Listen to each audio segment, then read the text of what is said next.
साथियों, इन सरकारों ने भाजपा की सरकार बुलडोजर की सरकार नहीं, यह आतंकवादियों की सरकार है। अपनी आवाम को गुलाम बनाकर रखा है। ऐसी सरकार का समय आ गया है अब खत्म होने का। और यहाँ पर बहुजन समाज पार्टी की सरकार बनाकर बहन जी को प्रधानमंत्री बनाकर यहाँ पे उत्तर प्रदेश में बहुजन समाज पार्टी का राज कायम करने का। मायावती ने अपने भतीजे आकाश आनंद को नेशनल कोऑर्डिनेटर व उत्तराधिकारी पद से निष्कासित कर दिया है। मायावती ने कहा है कि जब तक आकाश आनंद पूरी तरह से मैच्योर नहीं हो जाते उन्हें इस जिम्मेदारी से मुक्त किया जाता है। मायावती ने कहा पार्टी मूवमेंट और अपनी जिम्मेदारी पहले की तरह निभाते रहेंगे।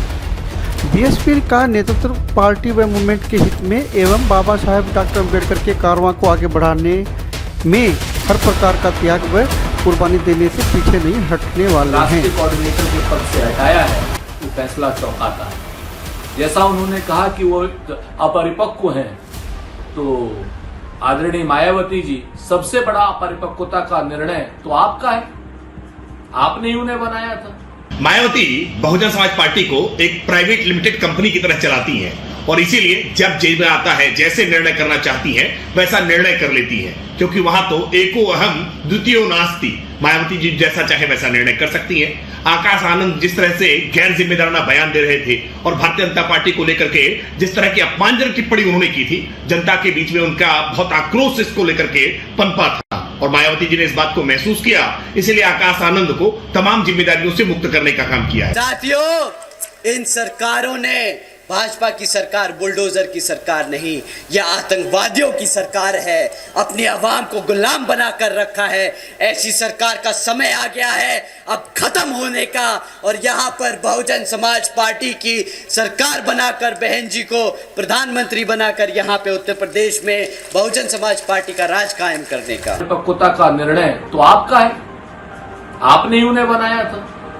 कहीं ऐसा तो नहीं कि भारतीय जनता पार्टी को जो परेशानी उनके बोलने से हो रही थी, क्योंकि वो तेज बोल रहे थे, समाज के हित में बोल रहे थे, कहीं भारतीय जनता पार्टी के कहने से या दबाव में तो आप उनको नहीं हटा रही हैं। इसका आपको स्पष्टीकरण देना होगा।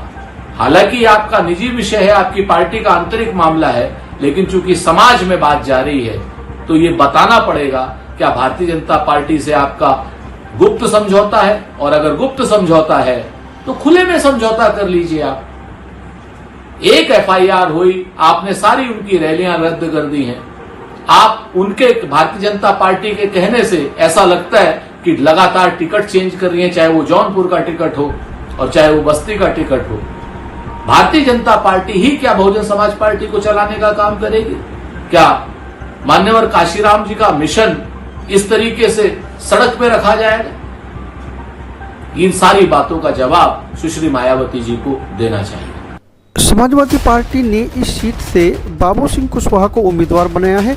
वे पहले बसपा में थे और गैर यादव पिछड़ी जातियों में उनका असर है।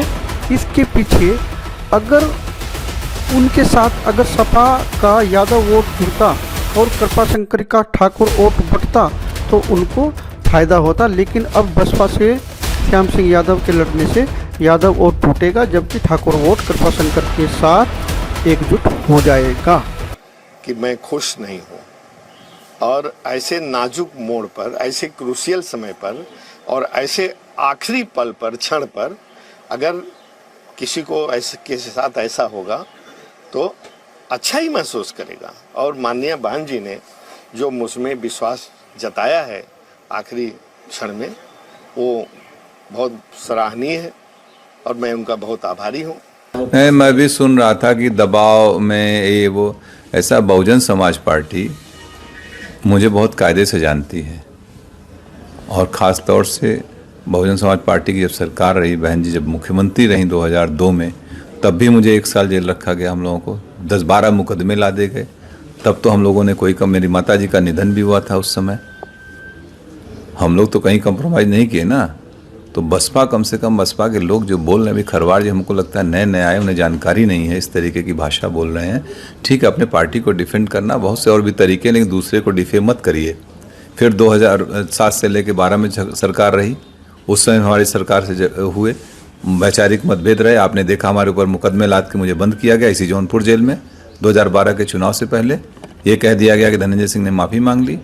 हमने कहा ना कोई गलती किया ना कोई माफ़ी मांगे। हमारी भारतीय परंपरा, अगर शरीर भी टच हो जाता है हम लोग कहते हैं बेटा सॉरी या कोई क्षमा मांग लेते हैं, लेकिन जब तक गलती नहीं होती तब तक कोई वो नहीं होता है। और लोकतंत्र के सब जुमले नहीं हैं।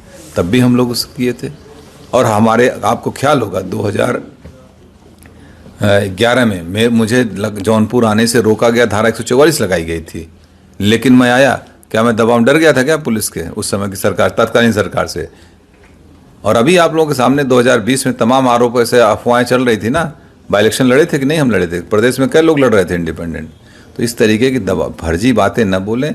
बहुजन समाज पार्टी भी देखा, अमेठी टिकट काटा, बस्ती काटा, आजमगढ़ काटा, बनारस काटा, एक दिन दो दिन पहले।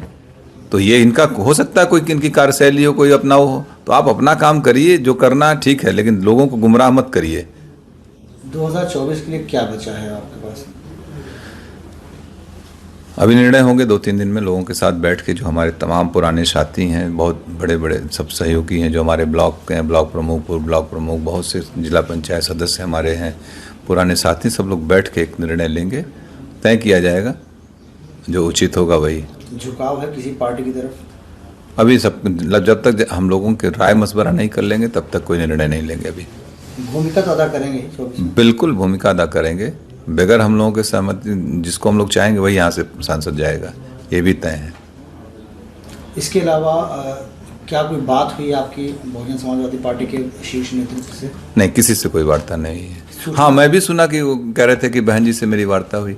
मेरी बहन जी से जब मैं एमपी था 2013, आखिरी वार्ता उनसे फ़ोन पे मेरी 2013 में है। आज तक और इस टिकट में ना मेरा कोई लेना न देना। मैं जेल में था, आप लोगों को मालूम है। पत्नी को अप्रोच करके उन लोगों ने टिकट दिया, वार्ता उनसे हुई, और आरोप हमारे ऊपर लगा रहे हो। इसका मतलब कुछ पहले से ही मनगढ़ंत कहानी रही होगी ताकि मुझे टो कर दो, मुझे डिफेम करने की बात थी। कोई खेल समझ में आ रहा है क्या इसमें? कुछ तो होगा, लग रहा है कुछ डिफेम। हमको जिस तरीके से बयान दिए गए वो मुझे डिफेम करने के लिए कुछ होगी बात इन लोगों की। चारा नहीं छोड़ा गया आपके सामने, सिर्फ एक दिन रह गया था नामांकन के लिए? हाँ बिल्कुल। अगर चूंकि हमने इस पर किया था नामांकन, इंडिपेंडेंट के लिए आपको 10 प्रस्तावक चाहिए होते हैं, आज हमारे पर्चे खारिज हो जाएंगे। खैर, मैं एक बात और बता दूं, अगर मैं चुनाव लड़ रहा होता तो मैं जरूर एक इंडिपेंडेंट नॉमिनेशन भी करके रखता, या मैं इंडिपेंडेंट रहता ही, मुझे नहीं जाना पड़ता कहीं, और हम लोग चुनाव लड़ते। भविष्य में क्या कोई तालमेल बैठेगा बसपा से? मुझे नहीं, मेरा तो नहीं लगता है कभी। राजनीतिक संभावना को है, लेकिन मुझे नहीं लगता, क्योंकि इतनी बार धोखा खाने के बाद फिर कहाँ आदमी वो करता है। अब किससे समर्थन कर सकते हैं आप? ये भविष्य का सवाल है। मैंने अभी कहा कि अभी हम अपने सारे लोगों के साथ बैठेंगे, जिम्मेदार साथियों का, यही नहीं पूरे जौनपुर, पूरे दोनों हमारी लोकसभा, सभी जनपद के सभी लोगों के साथ हम लोग बैठेंगे। जनपद में कम से कम हम लोगों के 2, 2.5, 3, 4 लाख लोग अपने हैं, जहां हम लोग चाहेंगे वहां मत करेंगे। ये सबसे मिलके बैठ के बात। अब आपको धोखेबाज बता रहे हैं कि उन्होंने एक दिन पहले ही कहा कि अब आप हमारी पत्नी चुनाव नहीं लड़ेंगी, इस तरीके का बयान आपने उनको? इसका जवाब दे दिए यार। अब कौन कह रहा है? कितने बड़े लोग हैं, कोई बचा है बसपा में? क्यों ऐसी बात कर रहे हैं कि एक अकेली सीट जौनपुर की थी जिसको लेकर बसपा चर्चा में आ गई। 5 जगह और टिकट काटे, कोई चर्चा है? इतने माइक लगा कोई पूछने गया कहीं?